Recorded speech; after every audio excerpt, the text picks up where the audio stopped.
Run.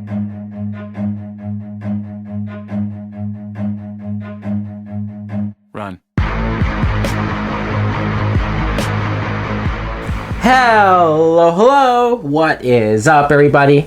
My name is Mike Brown, aka ReviewKingMB, and I made 2 videos of my top 50 favorite superhero films of all time. If you want to see that list, if you haven't seen it yet, it's on my channel. Check that goodness out. But I thought I might as well, right? Not 50 because that's way too many, but 25, my top 25 worst superhero films. Because why not?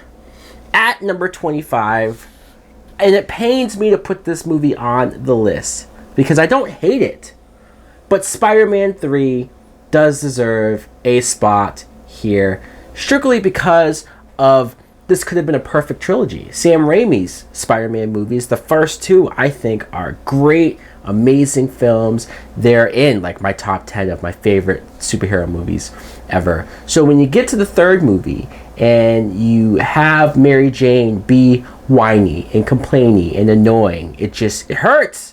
It hurts because Peter finally got with her. They're finally in a relationship, but now you make her unlikable.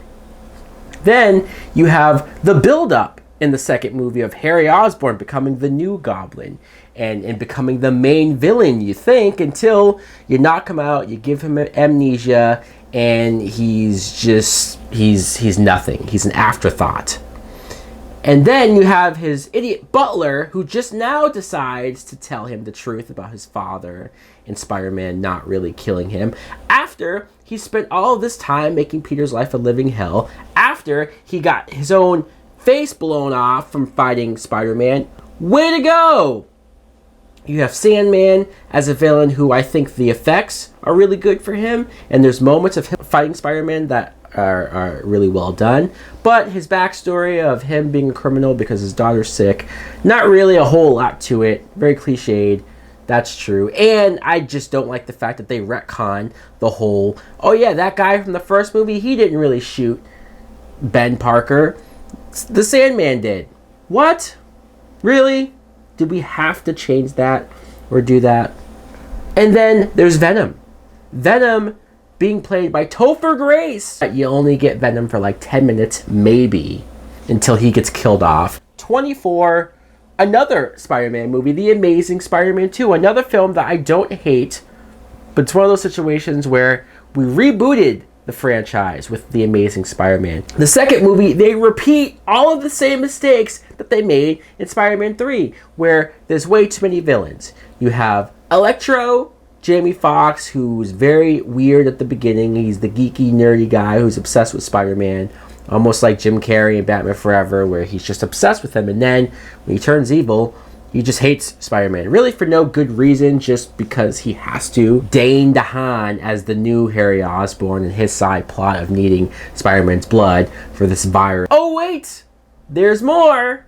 The Rhino. Paul Giamatti as the Rhino. So cartoony, so over the top. I know it's goofy to think about a big giant dude in a rhino costume, skin-tight costume, but just that's what I think of when I think of the Rhino. 23. Superman Returns, another movie that I do not hate, but when I watch it, I find a little slow, a little boring. They try to spend this time with Lois Lane, who I don't care for Kate Bosworth as Lois Lane. That casting doesn't work for me, especially if she's supposed to be the Margot Kidder Lois Lane. You see that she has a son. She's with this new guy, Cyclops, and you find yourself not really caring as much, especially Clark Kent, who he left and then came back and stalked them and watched them like through the walls of their house. That's creepy. Only to find out that that son is his.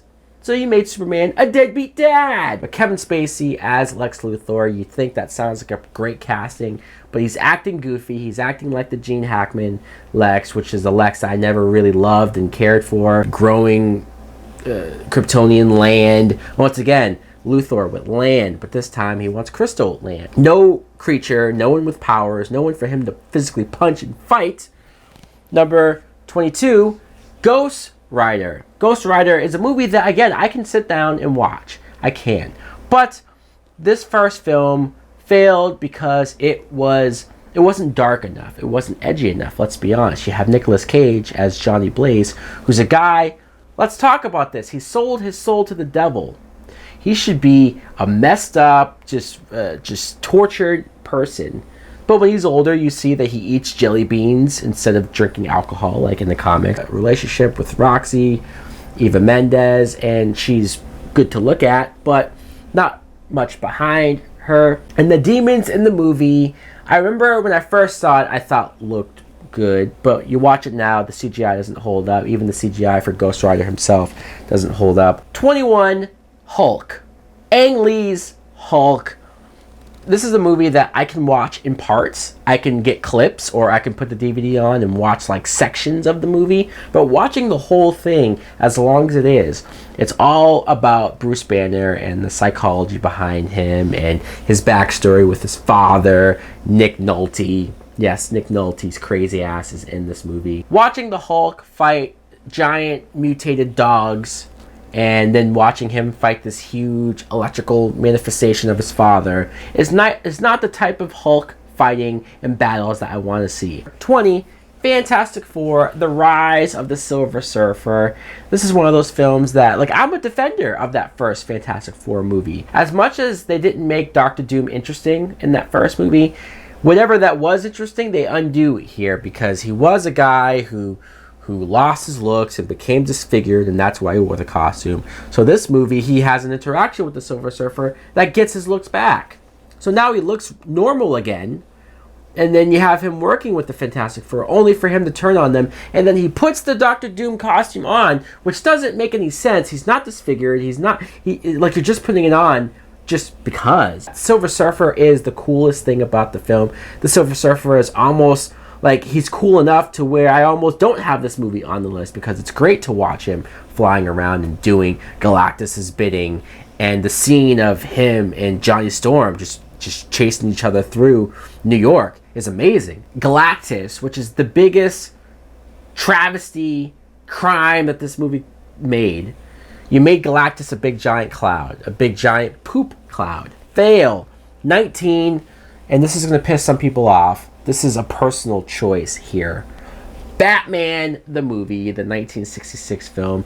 This is something that I can't ever get into. As much as I've tried to sit down and watch it and give it a chance, I can't get into the Adam West Batman. It's something that, to me, comes off as making fun of Batman. When I see Batman pull out a shark spray repellent or whatever, and him running through the city with the bomb, I lose it. Number 18, X-Men Origins Wolverine. When I first saw this in the theater, I liked the movie because I was a teenager and I didn't know any better.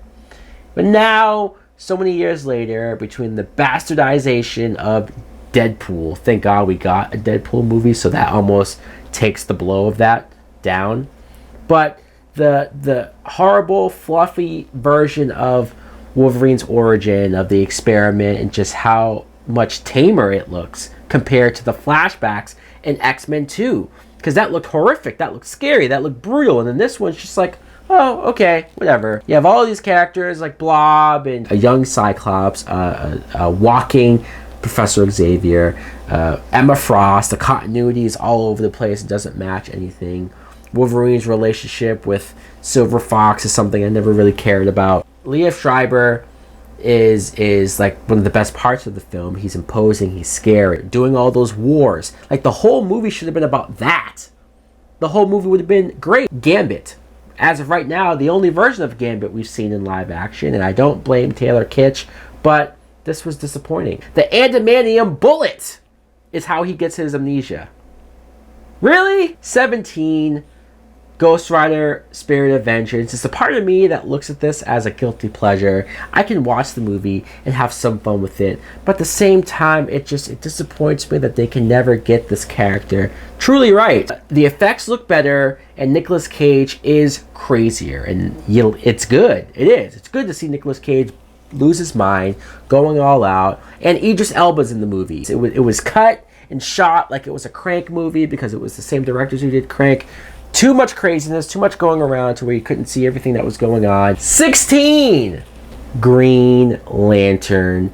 This sucks because Green Lantern should have been amazing. Should have been what everybody loves about Guardians of the Galaxy. People should be talking about that with a Green Lantern movie. And the fact that DC tried to make a Green Lantern movie is impressive enough. Ryan Reynolds, in theory, is a good choice because he has that personality, that charisma. But he wasn't meant to play Hal Jordan. Going to Oa and him meeting the other aliens and being on that planet, some of the best stuff. You wish you spent more time there. The suits, too much CGI. It's too bright and animated. The villains are horrible, let's be honest. The big, huge brain dude. And speaking of poop clouds, what the hell was that? 15, Teenage Mutant Ninja Turtles, Out of the Shadows. I know people wanted that first Ninja Turtles reboot to be more like the cartoon, to be more goofy and fun. Some ways I think it was that, and I liked that first movie. Even Megan Fox people crapped on, and I liked her as well. Even the Turtles being huge and giant, I don't like that actually. But the second film ramped up the silliness. The second film had Bebop and Rocksteady, had Krang, had all of these things that people love, and I know people loved it who loved the cartoons. They said, finally, this is what we want. I just thought the whole thing was stupid. But 14, Teenage Mutant Ninja Turtles, Secret of the Ooze. This is the movie that's controversial because I know people grew up on it. Hell, I grew up on it. When I was a kid, I thought ninja rap was cool. But watch this movie now. In fact, watch the original and then watch this right after. And tell me there's not a tonal change. Tell me that you don't miss Casey Jones. Tell me that you want to know what the hell is going on with Shredder and why they made him like a joke. And what was the point of him turning into Super Shredder if he's going to kill himself accidentally? 13, Spawn. Spawn is a movie that I thought could have been great, could have been edgy and dark. And it was supposed to be rated R, but they reverted to PG-13. And when you watch the film now, the editing, the storytelling is so shoddy and convoluted. Clown, the Violator. John Leguizamo as the Violator. Look, I will admit that as far as him becoming a different person, sure, good job. But the annoying level of fart jokes and poop jokes and dumb, stupid jokes that somebody thought was funny. But this clown character is terrible. He is. I only liked him when he turns into the Violator creature because at least he's not fucking talking anymore. But let's talk about this horrible CGI of the big demon character and Satan character at the very end. Number 12, Judge Dredd. Stallone. I'm sorry. I'm coming to appreciate Stallone movies nowadays. But this movie is terrible. Talk about somebody who totally doesn't get the character. Totally doesn't seem like they read a Dredd comic book. This is such 90s cheeseball dialogue and jokes. Just the fact that Rob Schneider is playing the sidekick to Dredd. Number 11, Superman 3. You're coming off of the heels of Superman 2, which is regarded as one of the best superhero sequels of all time. And then, what do? You have, and this actually seemed like a good idea, you have Clark Kent going back to Smallville, going back to his roots and meeting up with Lana Lang, who's played by Annette O'Toole. This rich villain who's not Lex Luthor, seems like a ripoff of him. You have Richard Pryor taking over as almost the main character. Let's be honest, he spends more time in the lead than Christopher Reeve does, which is sad. The big giant robot that's not Brainiac, the big computer, not Brainiac. It was supposed to be, but it's not. You have Superman fighting the evil version of himself. Sure, it's amusing to see Superman drinking and doing bad stuff, but 10, Jonah Hex.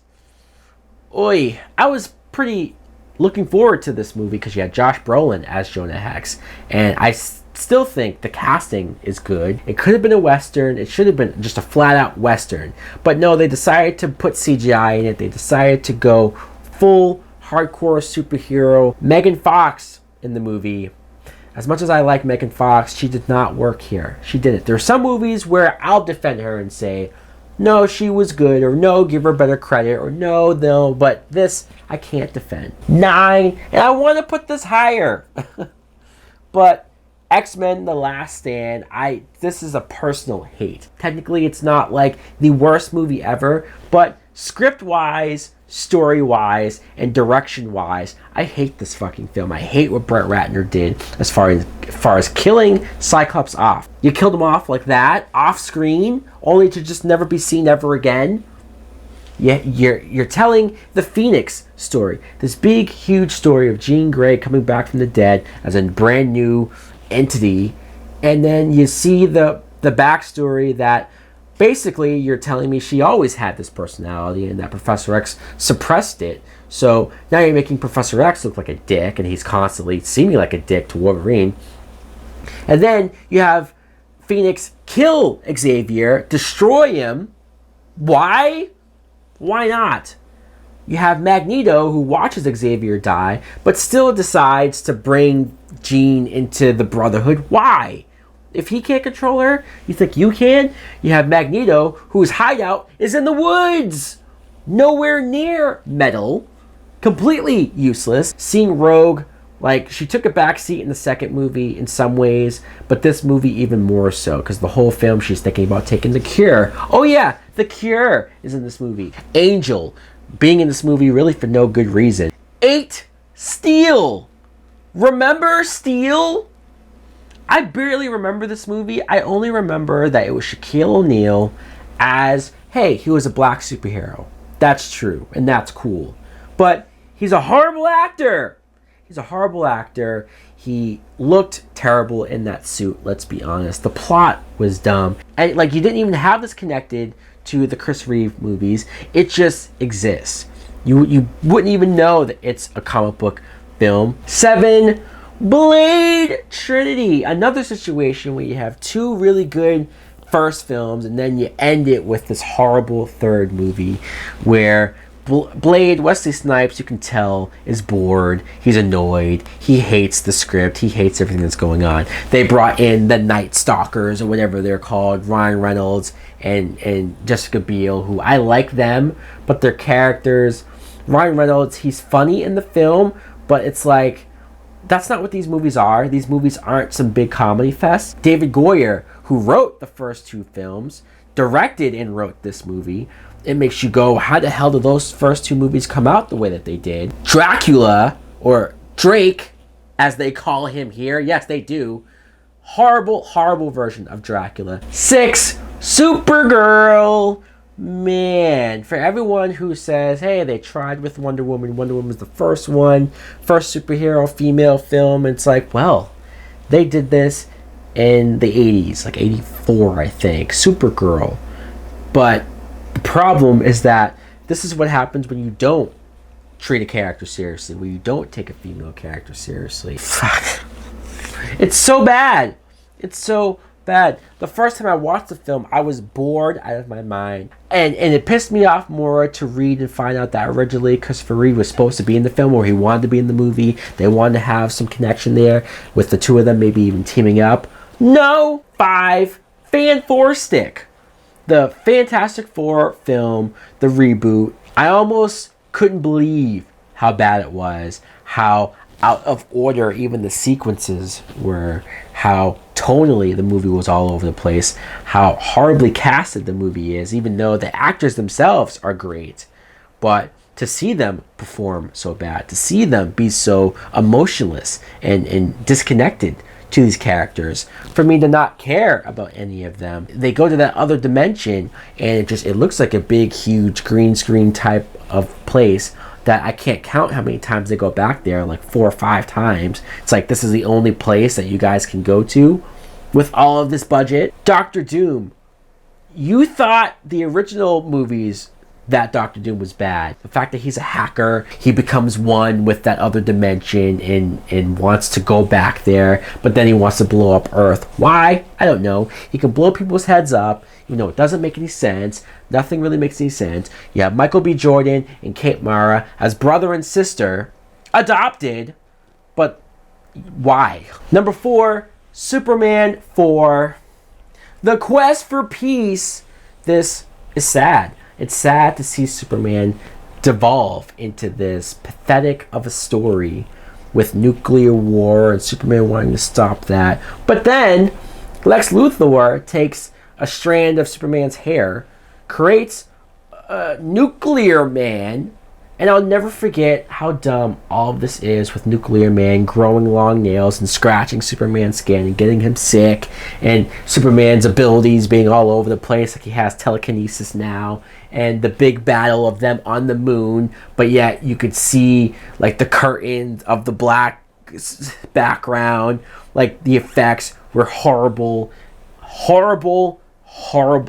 Number 3, Elektra, this god-awful movie that came off of, it was a spin-off of Daredevil, and people don't like it, or some people don't like it, but I like the director's cut.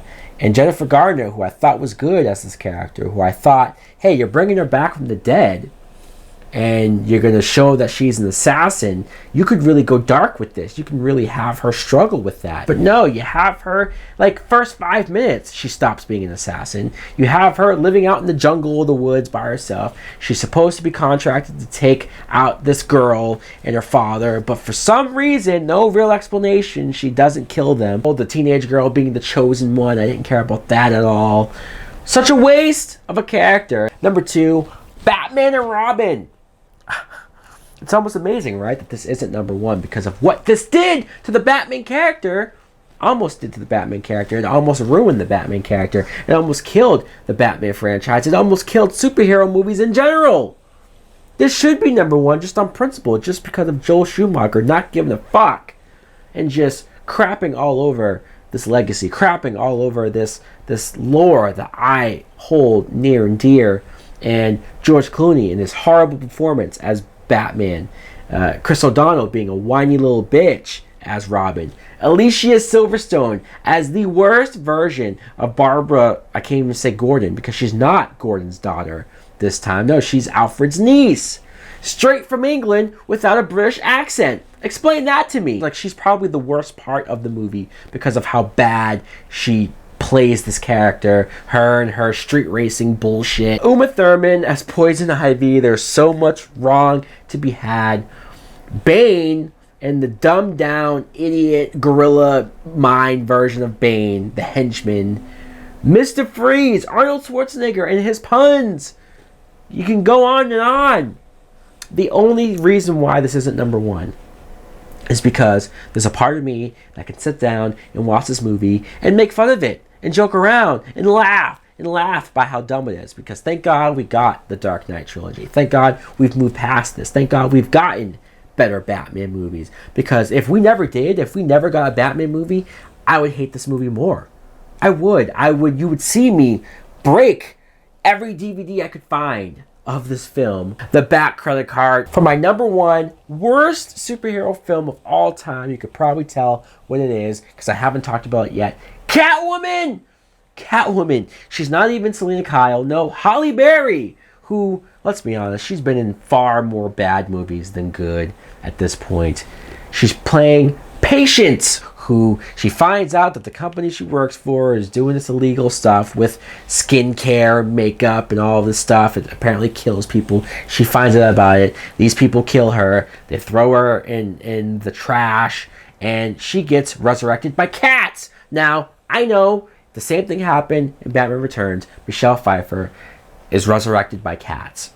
But the difference is the way that it's shot. Tim Burton shot it in a way that was freaky, that was scary, that was ominous, and like you couldn't really exactly tell what was going on. Especially as a kid, I'm like, holy crap, what's happening here? But this movie clearly shows her dead, Halle Berry, and shows a cat, a CGI cat, go up to her and breathe life into her. There's ways of doing it, there's versions of doing it, and that is not the way. The CGI of Catwoman jumping through the city is bad and dumb and not necessary. It's fucking Catwoman. She doesn't have superpowers. Halle Berry meowing and hissing and drinking milk. Sharon Stone as the villain, who is this person who's giving out skin cream that infects your skin and kills people but yet somehow she's still a business that's up and running. What? And then the fight that they have at the end, where Catwoman fights her. And, oh wait, did I also mention that the skin cream gives you superpowers? So that's how Sharon Stone is fighting her? What? This is why people say Wonder Woman is such an inspiration of a film, because of this is what you got before. This is the female superhero movies you got before. Thank God certain other movies like Spider-Man and XMen and other films kept going. Batman Begins came out 1 year after this. Because this could have been a major delay. A major, like, studios could have been like, holy fuck, we're not making another superhero movie after this piece of shit. Alright, people, that's enough ranting and raving. If I have any energy left, let me know in the comments below. What do you think of my list? What's your worst superhero movie of all time? Thanks for watching. Like, comment, subscribe. Later!